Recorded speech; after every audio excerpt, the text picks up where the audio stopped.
Krishna Prastaya Bhutale Shimate Siddha Swarupananda Paramahamsa Itina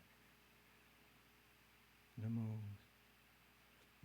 Bhaktivedanta Swami Namine Gaura Karuna Swarupaya Radha Krishna Prastayate Vanchakalpachubhyascha Kapasindubhya Evacha Patitanam Pavanebhyo Vaishnavebhyo Namo Namaha Bhaja Krishna Chaitanya Prabhu Nityananda Shri Advaita Gadadhar Shivasari Gaur Bhaktivinoda Hare Krishna, Krishna Krishna, Hare Hare Hare Ram, Ram Ram, Hare Hare. Balaram, could you increase the high mids or decrease the low mids? Hello, 1, 2, Haribol, Namaste.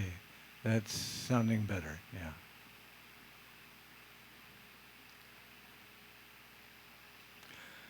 So, it was brought to my attention. Now, I won't be here next Sunday because it's the 17th of November.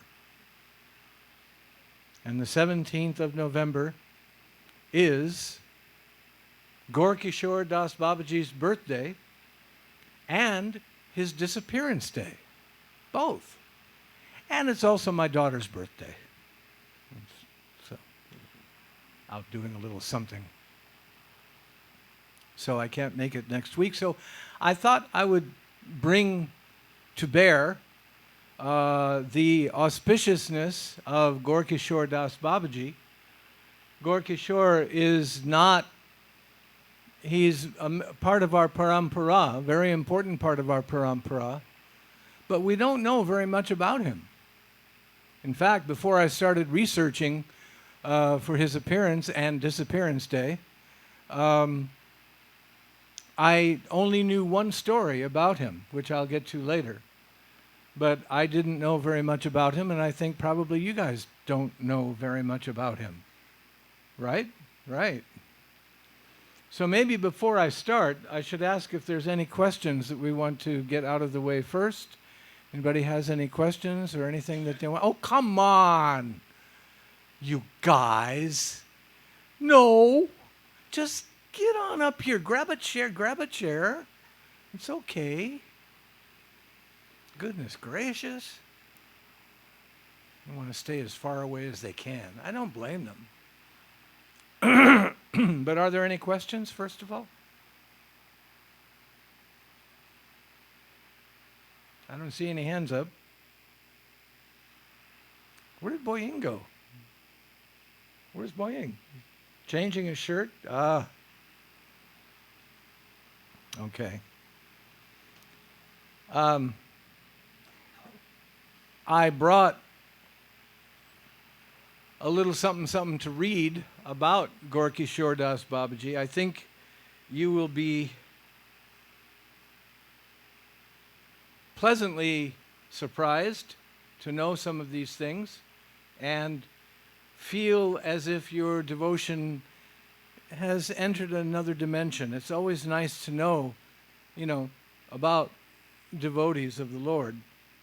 And as I mentioned, Gaur-Kishore is an important one. Does anyone know, before we get started, what the significance of Gaur-Kishore Das Babaji is? Why is he considered very significant in our parampara? Does anyone know? You don't know? I thought you might. Anyone? He initiated Bhaktisiddhanta Saraswati. And then we'll tell you a little bit about that as well. As a matter of fact, Bhaktisiddhanta Saraswati was his only disciple. Gaur-Kishore Das Babaji Maharaj is called Mahapurusha, a great soul. When Babaji Maharaj was living in the Grihastha ashram, that means when he was married, householder, had a wife and some children, his name was Vamsidas. At that time, he was maintaining his life by farming corn In this way, he was doing honest work and living a regulated life according to the principles of the Scriptures, along with his chaste and humble wife.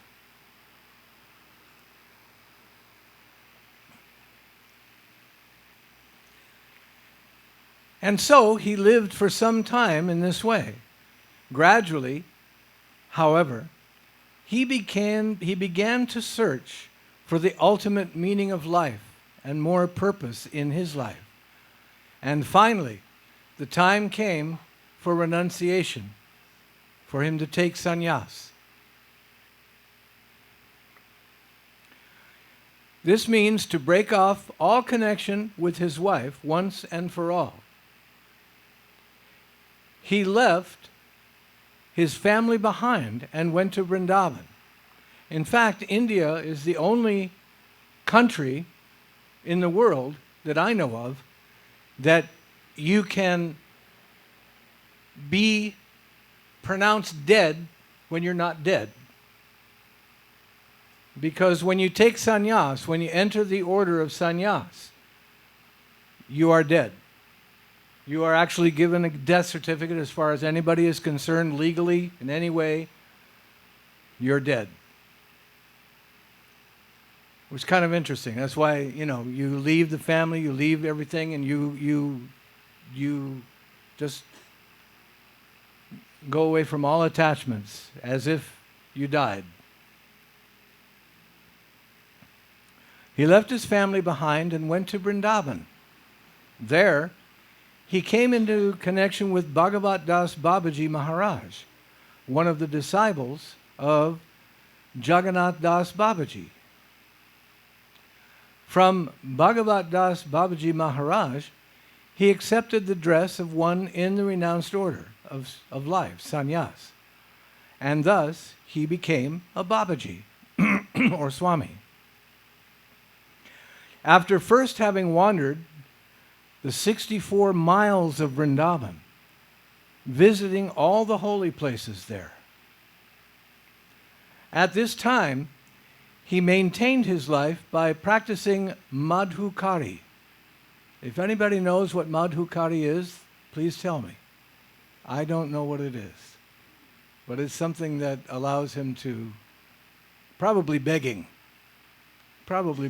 He maintained his life by begging, is most likely, but I don't know for sure. And he slept under a different tree each and every night in Vrindavan.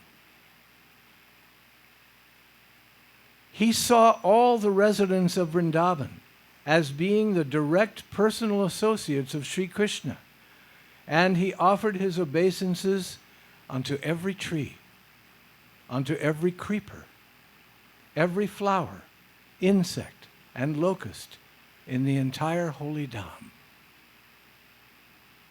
Babaji Maharaj used to say that one who wanders here and there to gratify the tongue, eating anything and everything in pursuit of enjoyment, or bhojana, that person will find that his worship, all his worship and his bhajan, is in vain. So, in other words, one who wants bhojan will spoil his bhajan. Once, a devotee named Haran Babu, in his bhajan kutir in Navadvip Dham, accepted some festival prasad in his bhajan kutira. This is so-called prasadam from some festival from some other village or something like that.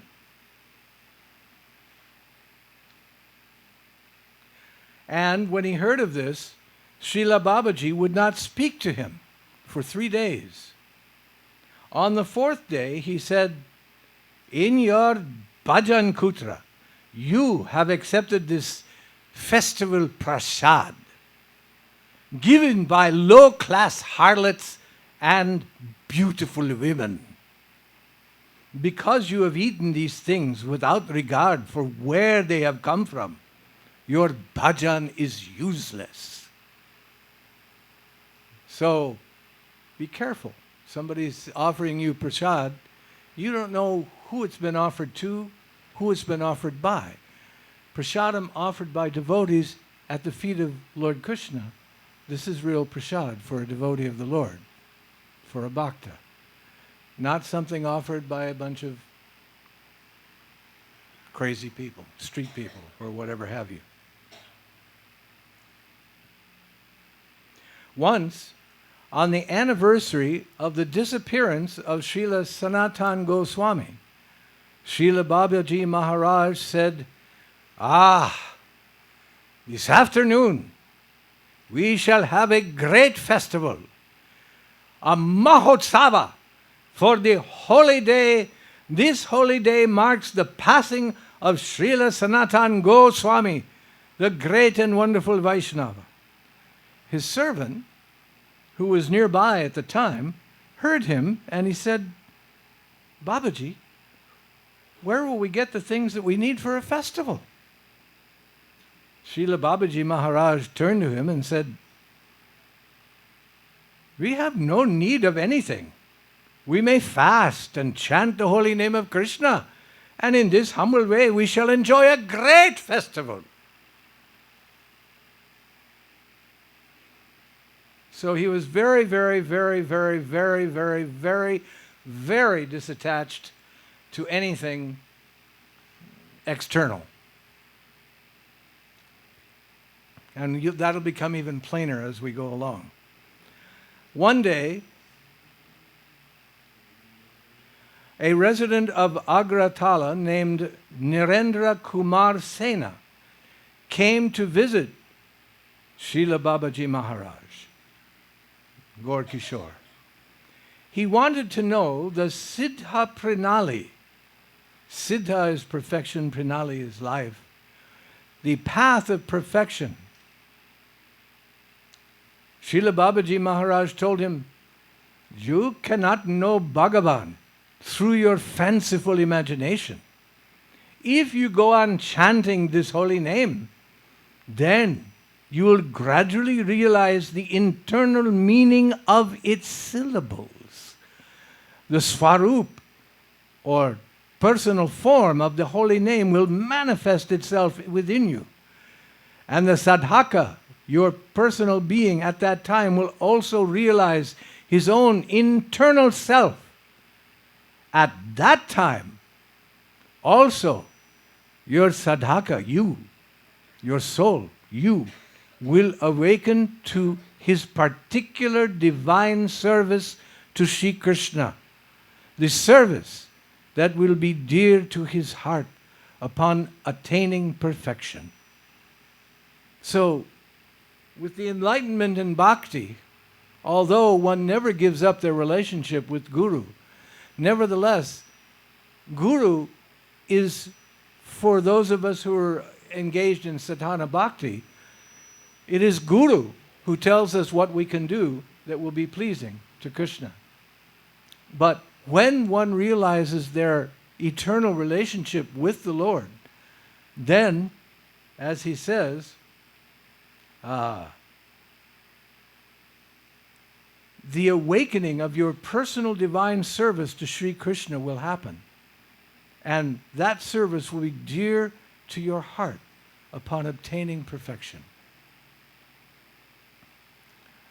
Once there was a doctor who told Sri Babaji Maharaj that he wanted to come and live in Navadvip Dham so that he could set up a free clinic and heal people. Srila Babaji Maharaj told him, if you really want to live in Navadvip and understand it for what it is, give up this silly desire to set up such a free clinic. Giving up your plans to help the sense enjoyers by healing them so they can enjoy more? If you want to render some substantial service, then give up everything except whatever promotes Hari Bhajan. All other kinds of service and duties simply bind you to this ghastly karmic reaction.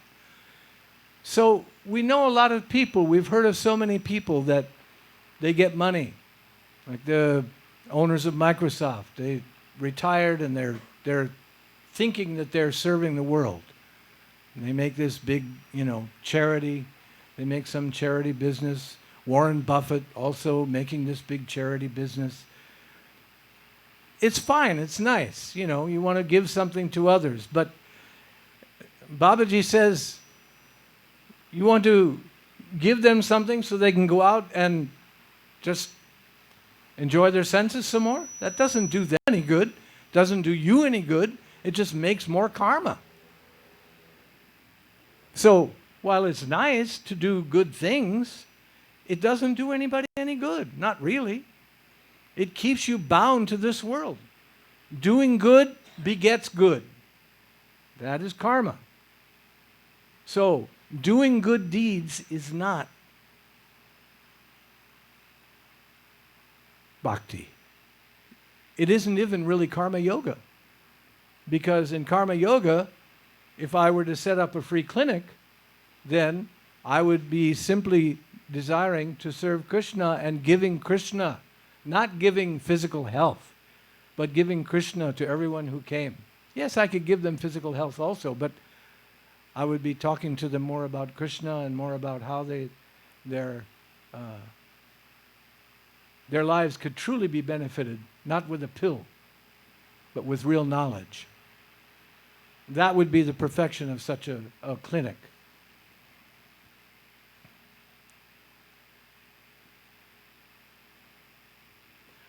Regularly, he associated with and heard Srimad Bhagavatam from Srila Bhaktivinoda Thakur in Svananda, Sudhaka Kunja in Godrumavipa. Constantly absorbed in bhajan, Srila Gaurkishore Das Babaji Maharaj had no desire to make any disciples. It was only on the request of Bhaktivinoda Thakur, however, that he reconsidered, and then only upon seeing the true humility and deep attachment of Thakur Bhaktivinoda's son for bhajan, that Srila Gaurkishore Das Babaji accepted one disciple, Sri Varshabhavnavi Daita Das. We know him as Bhaktisiddhanta Saraswati, the spiritual master of our grandfather, spiritual master Bhaktivedanta Swami. Bhaktisiddhanta Saraswati, actually, Gaurkishore was not enthusiastic about even accepting him as a disciple. And as the story goes, he rejected him a number of times. No, I will not be your spiritual master. I will not initiate you into sadhana bhakti.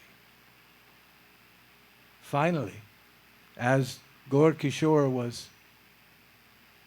walking on the streets or crossing a bridge,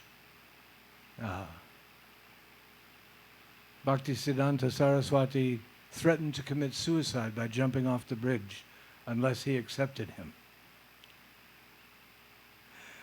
And so finally, Gaurkishore gave in and said, okay, you don't have to jump off the bridge.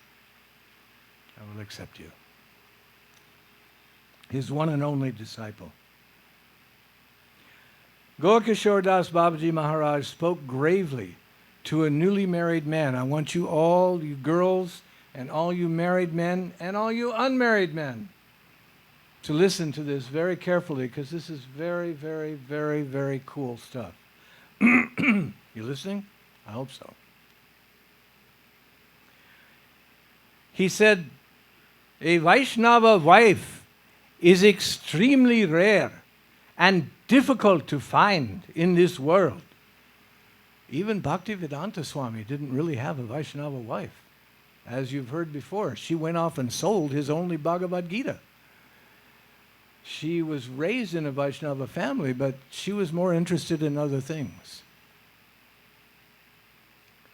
If one has the good fortune of having one Vaishnava wife, he should see it as a benediction directly from Krishna. The wife worships the husband as her Lord and Master.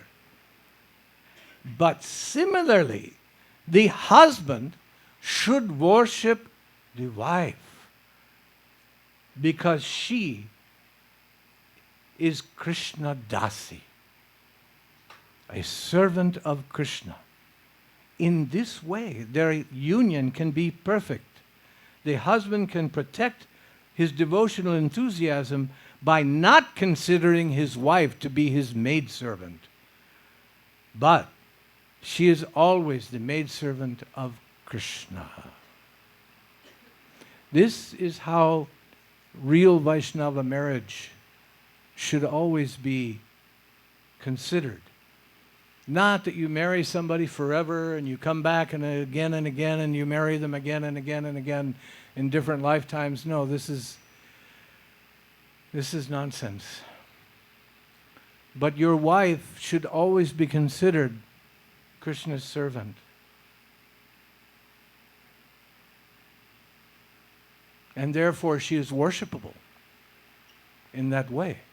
And by loving her, you are seeing and loving her service and loving her in connection with Krishna.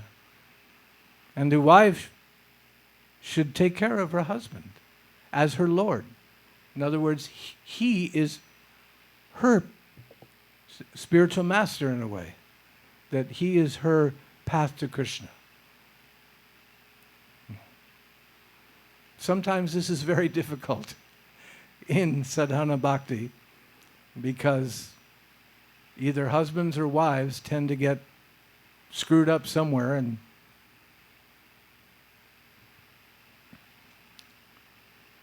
the vision becomes lost. And sometimes it just isn't possible. But this should be the way that we enter into marriage in Vaishnava society. Not in this fairy tale love, love, love forever. You know, I love you, I don't love anybody else, yada, yada, yada, kind of a thing. It is in our relationship with Krishna that our real love can be attained even though we are married and we may be attached to one another. The idea is not to become more and more and more and more attached to your husband, your spouse, or wife, your spouse. The idea is to stay loving them, yes, but understanding that your relationship with Krishna is your relationship with Krishna. And not becoming attached, slowly detaching yourselves, so that in later life you can go your separate ways in serving Krishna in the last part of your life, being like just you and Krishna. That's it. A husband takes sannyas, the wife renounces everything. For all intents and purposes, takes sannyas. And this way, he leads her to Krishna. It is not me, it's Krishna. It's Krishna. Serve Krishna. Don't serve me, serve Krishna. And gradually, even though he is her Lord, she begins to see Krishna in that service and becomes more and more detached from family life and material life.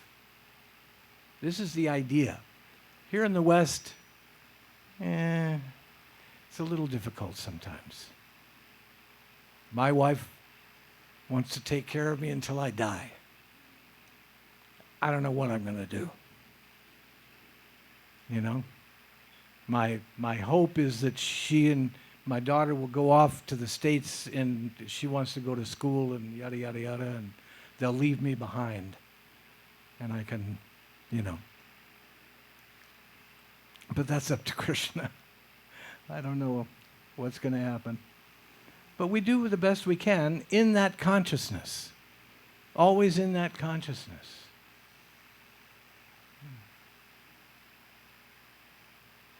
In some of the weird things that I see my wife doing, I see Krishna teaching me.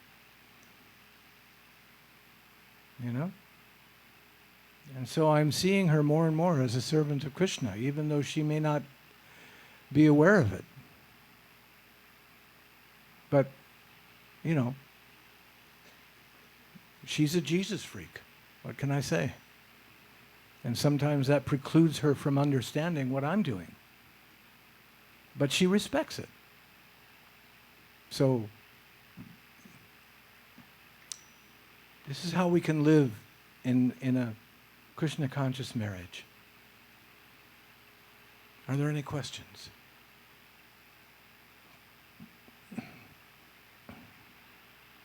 Oh, come on.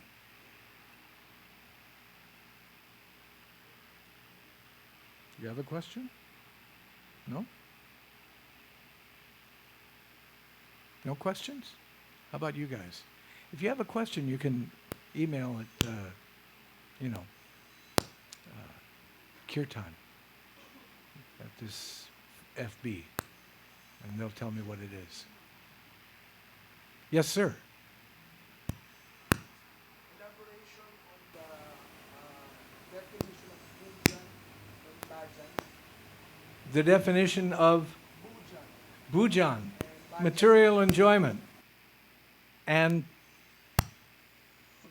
chanting, bhajan, chanting the glories of God.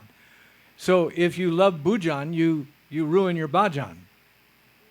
If you love material enjoyment, if you're eating a McDonald's hamburger while you're chanting Hare Krishna, they kind of cancel each other out. Okay? Yes, over here. Ellen?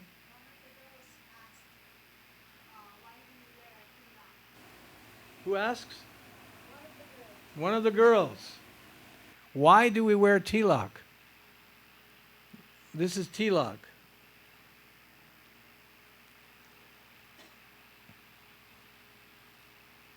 We wear tilak. We do everything we do to glorify God.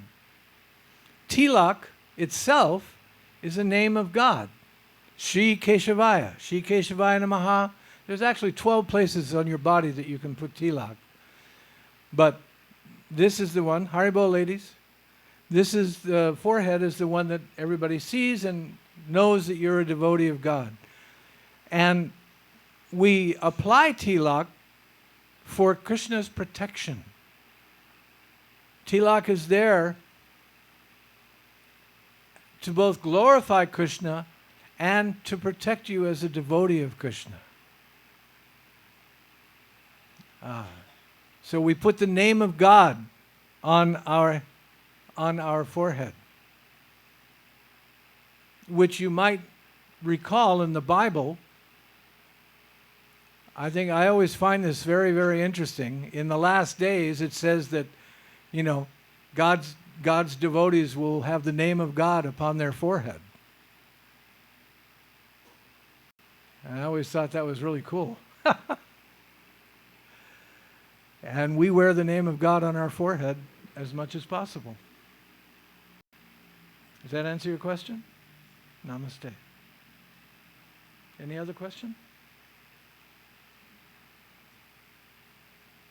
Namaste. Haribol.